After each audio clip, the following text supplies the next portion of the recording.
Are they ready? They'll have to be, won't they? For season 2 of The Wheel of Time, we went to Prague to visit the sets at Jordan Studios and speak to the artists who bring this show to life.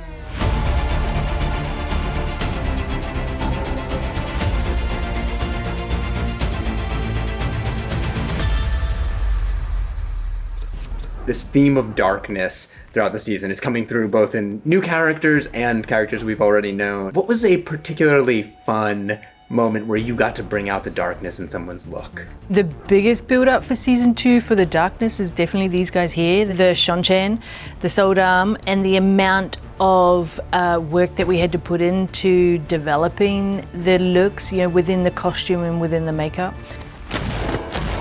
To obey, to serve. The fun part was, building them so that they could do the battle sequences and for everything to stay on with the scarification and the paintwork and all the hair work, but also the fact that they've all got helmets on, and underneath that they look impressive with the costume, with the helmets, and they look intimidating. And so when those helmets come off, I also had to build, a look underneath all of that so that they still look intimidating and scary. So those were probably my fun ones to do this season. Bend the knee and swear the oath. The Seanchan was the first thing that I had to design in season 2 because we were overlapping with season 1 finishing and that scene at the end of season 1. I read as much up as I could from the books.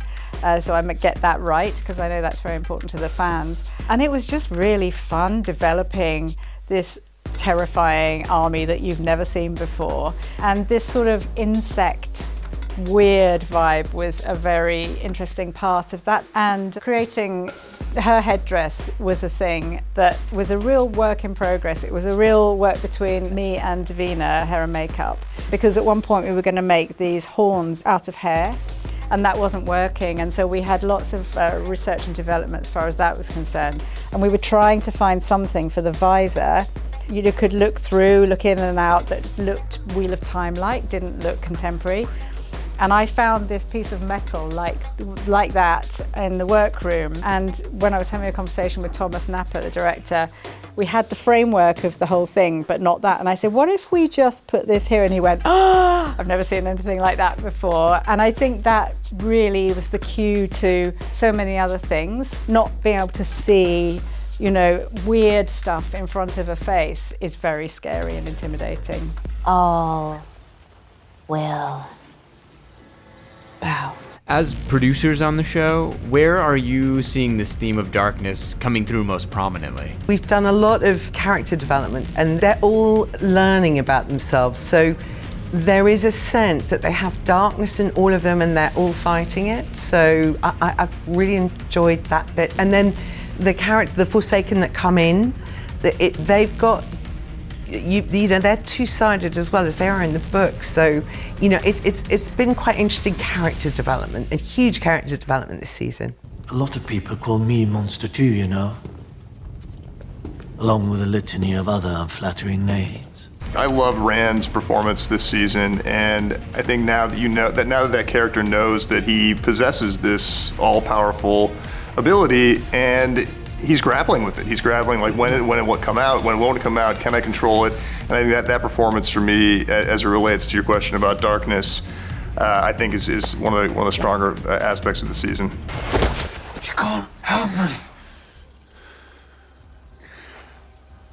You're sick. I think as season 2 is very emotional, I like the emotional part. The scenes with Egwene, especially in later episodes, they are very, very emotional scenes and quite dark scenes as well. So that's what touched me. So I think the emotional part is for me quite dark and enjoyable. You have no idea what I'm capable of. When you're planning for a huge fight scene like the one in season 2, episode 2 that Perrin and Loial get into, what's the process with production design to prepare the space for that fight? Before the set is even built, we start talking about the action, and also in the script it says in Perrin's being woken up and grabbed and pulled out. So when he's pulled out, what can we do? What can we put in the place that it gets broken? What he can grab into that falls down and wakes the other guys up, and then going down the stairs and stuff. Okay, we need to make sure that the steps have like a layer of soft top, so we can use actually Marcus, and he did all of that. He was going down the steps and we did all the all the things with him. So it starts there, the planning, and then later we say, okay, then Loial fighting, we're gonna need someone to fly and hit the wall, and we're gonna need to crash a boat, so can you make a breakaway boat and soft wall. It's a process from the beginning, and they say, okay, we don't have time to do this, we can give you that, and so it's like a little bit of compromising in there. Useful to know the difference between vision and reality. I am calling that, that process like a constant dialogue with the stunts, with the special effects, with the visual effects, and we are like building the set. Usually I do like physical models, because on the physical models you can really show exactly, okay, that's the position, there's the inn, there's a position when Palanquin is coming in, there's a position when Loial will fight, there's a position when they drag, Perrin out from the inn to the space, and how we will deal with that. Where's Loial? Loial! Definitely you can't just say before you build that this wall is gonna be the one which is breakable or something, because it might not work for the story, might not work for the battle. So after we visit that place, which is built and designed by the art department, by Ondrej and his concept, and we know that the stunts are gonna get crazy, and we try to help them to make it as dangerous as possible, because you wanna see the people really hitting the real stuff, so you just don't want to think that they were just landing into the pillows, So those kind of bits and pieces must be discussed, or has to be rebuilt because the wall was on the wrong position. So how do you account for multiple takes in those scenes? Do you just have a lot of backups of that breakaway wall? No, it's we have to think things how many times we can really do it, and how many times the stunt person is keen to break it, for example, but usually there is like 3 to 5 takes, for that scene. Sometimes there's just one because it's too expensive, So we know that the one take is the only one we have and has to be the good one.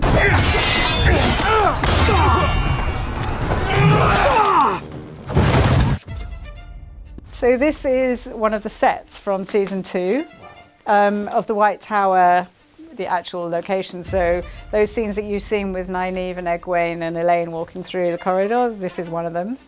So it's really nice to see the costumes actually in the environment, Yeah. And the White Tower is one of the whole new kind of cultures, shall we say, that's been developed in season 2. The sort of hierarchy and the social hierarchy within the tower. So we have Egwene and Nynaeve as novices and new costumes. Warders we've seen before, but this is example of a warder costume. And then obviously the accepted costume, which becomes very important for a certain VIP during the season. And then in this corridor we've got some of the Aes Sedai cast from season 2. Not all of them, obviously, because yes, Lana, Joya, and I've given all the Aes Sedai an extra layer of significance in terms of their colour, their function in the White Tower, and then I've taken like a costume idea in terms of textures and fabrics or jewellery that also identifies them with their Arja. So the greens are the warriors. They don't need armour, but they wear jewellery like armour, so they wear lots of jewellery. Sheriam's a new character for season 2, Mistress of the Novices. She's a blue, and her costume is all about movement, because the blues are spies, so their costumes are fluid, they kind of move. That was one of the other ideas that I brought in for the blue Arja. So we have Liandrin on her own, isolated. I've darkened her red this season, so you can feel that there's a movement to something really bad going on as we go through. So, and then the Reds wear kind of corsets and constraints, because that is their nature. They are the kind of police, they are the uniform, they are the military of the White Tower. And then here we come back to Seanchan world, and this is later in the season, but this is Suroth in her boudoir. Okay. And some of the Bloods, so the high level Seanchan in their relaxed mode.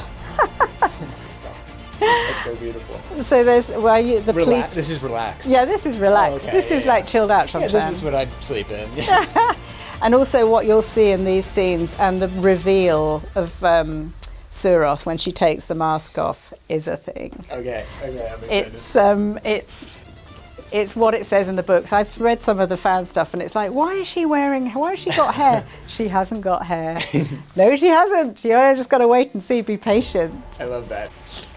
I feel like there is quite a big presence of braids. Yeah. And a lot of women's hair in the show. Is there a thematic idea behind that or something I should understand about where the braids look? Yeah, the braids come from, I mean, you'll see it with Egwene, you'll see it with Nynaeve, and braids for In the Two Rivers is something that when you become an adult, as you come into adulthood, you have a braid. And so all the young kids have their hair out, and when you start and they grow their hair long, and so that's where those two characters have come from. So you'll see them both in a braid. And when you get up close, then you can kind of see what kind of braid it is. And so with Nynaeve, it gives her power, it gives her strength. And so you'll see her a lot holding on to her braid. And so to be able to build different braids and to, show, I guess, a difference, and so they're not all the same, has been a challenge because it's hard to kind of come up with, a lot of different braid work, but I've got an amazing team and I've got some amazing braiders on my team, so they've been helping me a lot, so I'm thankful for them. Someone like me were to pick up a sword, what's the first move I should do that would make it look like I knew what I was doing? You need to hold it as high as possible, that way you get some balance weight on the other side, and that makes all the moves lighter. So that would be the first thing when you pick it up, you hold it to use, and then of course you need to have solid legs. You don't want to stand on your thieves, you don't want to stand on your, on your heels, so you want to make sure that you're standing as solid as possible. And then sometimes just standing there, straight and just look in the eyes and always watch, the first move comes from the eyes. It's important. For the light! And shine on! We love trivia at IMDb. Is there anything hidden in the design of any of the sets or props that you can share? We are introducing something which we introduced actually at the end of the first season, first time, when we saw that big seal, when that big stone where Ishamael was, sealed. And now in this season we are seeing more of these seals, and also we see some sculptures of these Forsaken. And there's a kind of the way how the seals are designed, they do have a kind of meaning. And that also the name of this, each Forsaken is actually kind of hidden into that seal. So it's actually, it looks like a pattern, but if you are able to go through the pattern, you will see the difference there. Because it's each seal means it's a different Forsaken. And this is something which is not a scripted or mentioned, or it's just there. That was a symbol. They're symbols. Okay, so if a fan wanted to make a Wheel of Time Halloween costume, but they could only use items that were around their house, who should they be? I think anyone could make a Suroth costume with a sieve from their kitchen, because you'd be able to see through it because it's got loads of holes. It'd be metal.